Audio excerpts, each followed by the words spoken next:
I tell you, talk about live sweat. I work up a sweat just watching that performance. That is the K-Man Band starring Tony Richards performing on the shenanigans of Norwalk. Tony Richards is with us in the studio. My man. Woo! Love you, babe. Love you. Oh, it's nice finally to get, excuse me, I mean, you guys did this, you know? I mean, which camera? That one? Yeah, we're gonna do this in sunglasses here just to make it look a little more rock and rollish. Plus, you won't be able to see my eyes. Look at my notes. Okay. How and when? How and when? How and when did the K-Man Band get started, and where did you get the name from?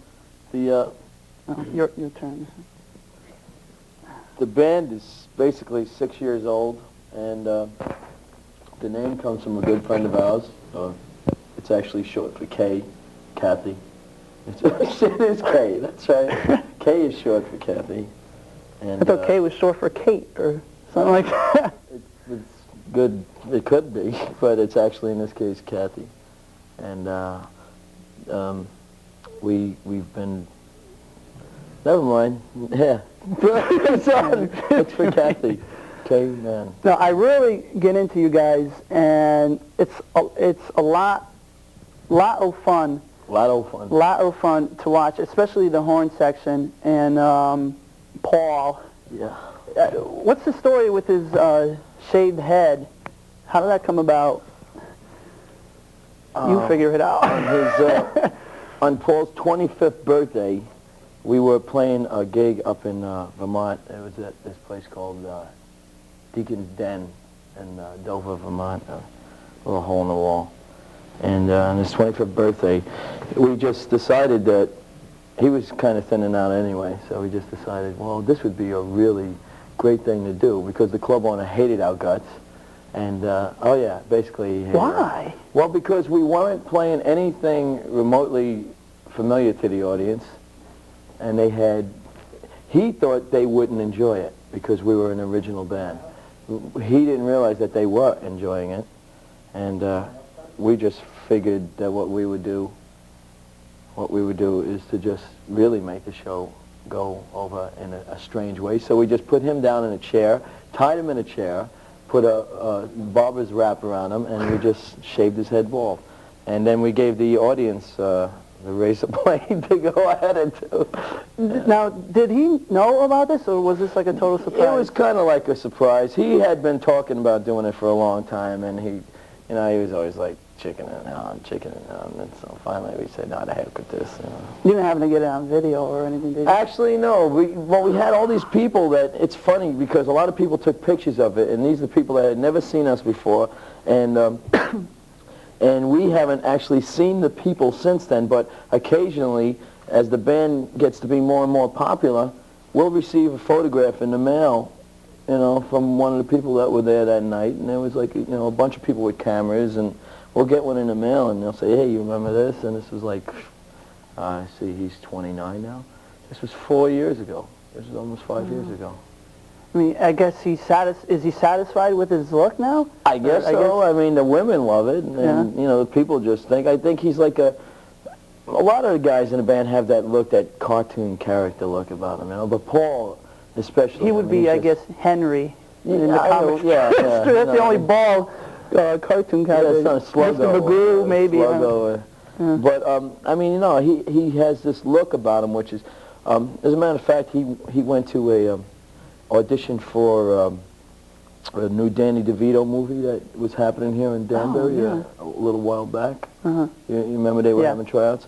And I guess he was sitting there. He was sitting there and waiting for his turn to come up. And the director apparently just walked in, saw him immediately, went before everybody else and said, hey, come here, He just stands out. He's got that look about him. And he's a great guy overall, and, he's a funny guy, of course. I mean, if you've talked to him. How does he, well, the whole band for that matter, motivate yourselves for such an energetic show, especially if you're really not feeling that Well, for energetic beforehand. What I mean is, do you ever, before you go on, do you ever feel like, I feel like, I really don't feel like doing this a lot of times, and actually. But it never seems to show. Well, no. I mean, we're coming from some pretty blue blood show business tactics here. I mean, we started this band under the premise that there's no business like show business. That was the whole premise of the K-Man band to begin with. It wasn't that we just wanted to play music. I mean, because that's basically the standard line that most bands, we just wanted to play. We didn't just want to play, we were playing. We had all come from pretty diverse musical backgrounds. We all had things going. I mean, as far as Paul goes, for instance, he was in the Marine, he's a Marine sergeant, ex-Marine sergeant. He was in the Marine band. I mean, he was the principal trombonist. I mean, I'm the sergeant, Paul's my name! Yeah, exactly. I can see him doing something like that. Well, he was a DI, he was a drill instructor also, he's a tough boy. But, I mean, we were doing what we wanted to do musically, so it wasn't like we got the band together to just play. We looked at each other and said, you're good at this, you're good at this, you're good at this, and we knew it would be fun for all of us, this combination, to play. So we said, under the premise that there's no business like show business, let's go out there and kick some butt, Yeah. And it just worked. It's gotten better and better. I mean, now, as the band is getting older and getting more and more show business chops together, because we know a lot of things that work and things that don't work.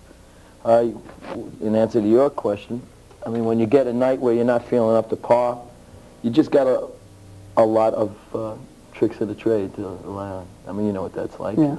You come out here all the time, and you flub them, and you just throw something else in. Incidentally, I got to tell you, this is one of my favorite shows, and I'm not kidding you. Honest to God, I'm always on the move. I'll give you the $20 for me. Yeah, right. Thanks for saying that. I really admire your zaniness. I think this is a great show, and I think that you shouldn't try and perfect it too much. I really don't. I think you should leave it the way it is. Just let I'm hoping that the sky fall where it may. I really dug that New Kids thing where you tried to set out the tall character on fire there. Yeah, it wasn't exactly 10 feet. We did that near a train track, and I almost thought about placing it on the track and just waiting for a train to come in, but that would have been stupid.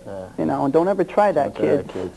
Don't try anything I do for that matter. Just watch and laugh and forget it afterwards. Yeah, so I just want to let you know that because we don't get to we're on the road a lot and we don't get a lot of chance to see you on a regular basis, but whenever I'm zipping through the channels, especially up in New Milford, like you're on channel 27 up there, when I see your show on, it's like I know that whatever I had planned is finished. I got to see this to the end just to see what you're going to mess up at least 3 or 4 times. It's unbelievable. I mean, that's the only show. I take that as a compliment. You do, actually. You deserve some chocolate milk from the We All Shine On. What is this called? It's not they don't call these things thermoses. What, Doug? Come on, Doug. What do you call this? What am I going to flub? Right there it goes. This is excellent. Well, I tell you. Now, Doug made this. You made this for him, Doug? Doug DeFina, our ace camera person. I know it's not really. This is I think I'll excellent. just, I like this. take out the old spray and wash when I get home. Back to our. I enjoy your music. As well. Who writes your music? Who writes the songs? I write the songs, in the band, but I mean that's just what I do basically. I write, I perform, but as far as like doing the music thing, it's a total entity. It's like the band. I have a lot of the ideas for the material, but as far as the show, it's a total thing. It's like the guys come up with zany stuff from night to night. I never know what's going to happen. I mean, I see videos that we've done of like them doing this behind me and all this stuff, and like goofing on me, like they do all kinds of stuff. It's a great thing. I mean, it's a fun thing. I don't know if you're ready for this, but where did my mother's here tonight. Mom, you flew in my mother tonight, didn't you? You guys. And here she is now. Mom. Do you ever get political in your songs? like, say what's going on with the golf crisis, has any kind of inspiration like that ever come to you to write something? That's good chocolate milk, Doug. Very good. It's got a, well, I'm not sure I can say the name. Hershey's. Ah. It's not? No. Okay. Yeah, actually, I've written a few political things, but I mean that's not what we go to clubs for, you know. People go to clubs to have a good time. And yeah, it's like I just what did I see? I just saw an AC/DC interview. I mean, these guys got all the influence, and I mean they're in a spot where they could just make all kinds of noise about politics if they wanted to. I mean, but the whole thing was Scott said was what's his name, Buns? Who is the guitar player? Angus. Said you know, don't even ask me about politics. I mean, who would take us serious on a political level? A guy in a school board. It's you. Choo choo Charlie. It's you. Excellent. No wonder why. No wonder it tastes good. They just told us Mike, it's you. Cheating. That always works. Yum. Yeah, but I mean, you know, you go to a bar, you go to a club, you go to you know, a place to have a good time. You know, you don't want to hear all that political stuff. I get a lot of views on it. It's just I don't think it really makes all that much difference in this day and age. No matter how much they say your single voice does, it doesn't. Right now, I mean, I just think that pretty soon everybody's going to be pretty fed up with all this bull and. What am I supposed to say there, Diane? That was good. And I think that pretty soon it'll start to matter again. But for right now, you know, there's the king of the world is running the show out there, and you ain't got much to say about it, whoever he may be. But for the time being, I'm just keeping all my political songs in this little shoebox at home. And every once in a while I peek in and I say, for the time being. You've been in this business a while. I've been in this business, how old are you? I'm, at the time of this taping, I'm 26. You're 26? Yeah. Okay, I've been in this business since you were 6 years old. So, I've been in the business. And I started, I mean, that was like making money. You know, I've been in the business working. But I started when I was basically 7 years old. I started... What did you do at the age of 7? Well, I started taking lessons, classical lessons on clarinet, you know. I was like a principal clarinetist in the All-City High School Orchestra by the time I made high school. We opened up Lincoln Center, Leonard Bernstein conducting, did all kinds of good things. It's great.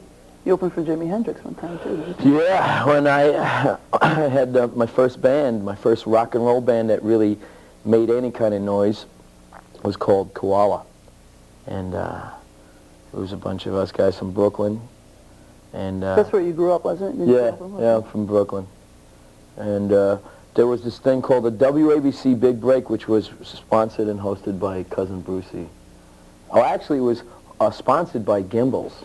And what it was you did this thing and you sent in your demo, you know, and whoever voted for it. So what we did was, since we had a huge neighborhood, we just went door to door. Please vote for us. And we ourselves sat down and got writer's cramp, you know, in your hand from just writing in so many votes for the band. So we cheated and won, only because we went round the clock writing those votes in.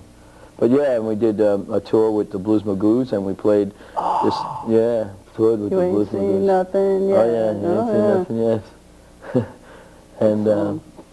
And then we did. No, we ain't got nothing yet. That's what I'm thinking. You ain't seen nothing yet. It's PTO. Right. Ain't got nothing. Sort of.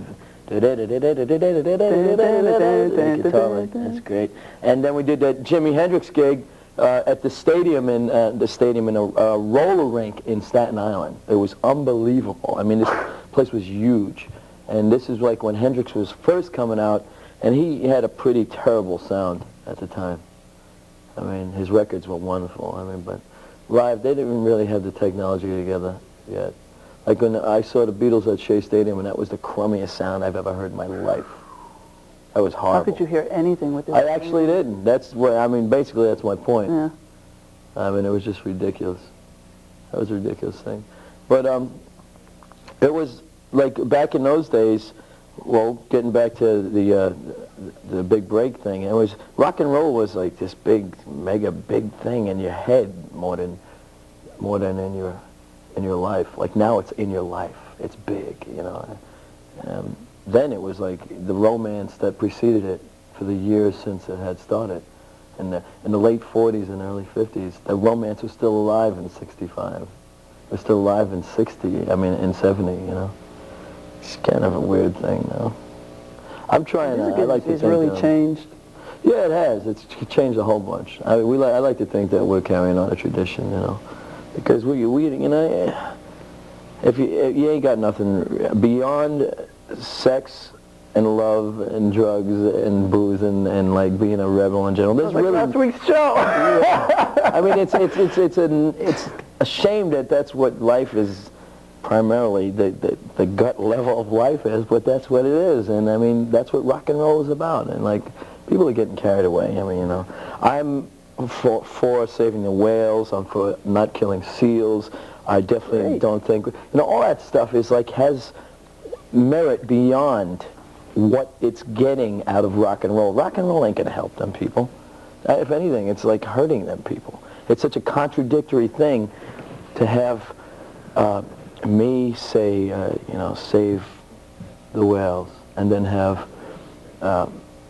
guys like Ozzy Osbourne or whoever doing something or wearing leather outfits, and I mean, it's just like, it's just so contradictory. I think it's best we leave it out. Just keep rock and roll for the back seats of cars, and you know, getting that girl and going out and partying, and then as you grow up, I mean, you should learn from that. Like the John Cougar song "Rumble Seat." Yeah, exactly. I mean, I just think that that's what it was built on. It should stay that way, and that's how I think it'll be represent itself if it ever becomes the totally honest thing it was once.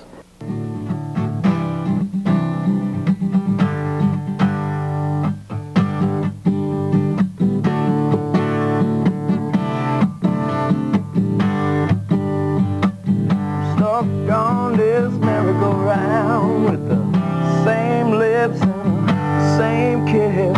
We've both been with everyone in this town, but nothing is quite like this. We both know we're no good for each other, yet we cannot get enough. Yeah, it might be wrong, but baby, there's no better love. Now the candle that burns this bright burns twice as fast. And it may be wrong, but baby, there ain't no better love, no. Now baby, we burn so hot inside, we know that it can't last. The candle that burns this bright burns twice as fast. Two hearts burning with love, I said, stand clear when we get near. I'm in love with a real heartache, yet I still want her near. Yes, we rock each other's boat. See, love, it gets rough, and it might not last, but baby, there's no better love. That burns this bright burns twice as fast. It may be wrong, but baby, there ain't no better love, no. Now baby, we burn so hot inside, we know that it can't last, no. The candle that burns this bright burns twice as fast. Candle that burns this bright burns twice as fast. The candle that burns this bright burns twice as fast.